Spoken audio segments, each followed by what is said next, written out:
I missed my flight on a cold evening when everything in my life already felt stretched thin. The airport lights blurred together as I rushed through the terminal with my bag cutting into my shoulder. I was late because work had once again refused to let go of me.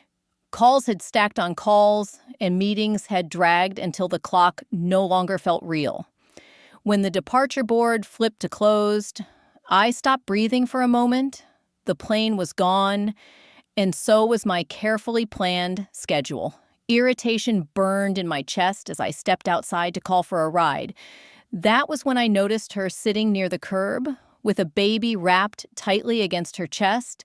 She was homeless by every obvious measure, yet her face held a quiet beauty that made me pause. There was something calm and almost dignified in the way she looked down at the child, rocking gently as if the chaos of the world could not touch them. I do not know why I stopped, because I had never been the type to pause for anyone. My life had been built on moving forward without looking sideways. Yet, that night my feet refused to move. The woman looked up at me with tired eyes that carried no expectation. She did not ask for money or help. She simply watched me as if acknowledging my presence. The baby stirred and let out a soft sound, and my chest tightened in a way I was not used to. I asked her name, and she said it was Emily. Her voice was quiet but steady. She explained she had nowhere to go and no family left who would take her in.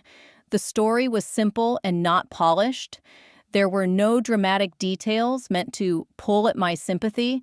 Somehow that honesty struck me harder than any rehearsed plea ever could.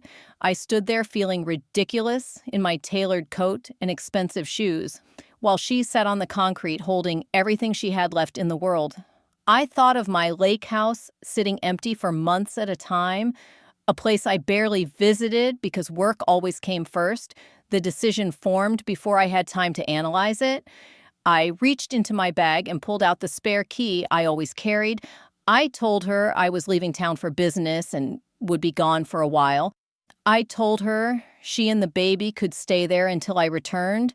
The words sounded unreal, even too wide to me. Emily stared at the key as if I had placed something fragile and dangerous into her hands. She hesitated and shook her head at first, but I insisted something in me needed to do this, even if I could not explain why I am Rachel Bennett.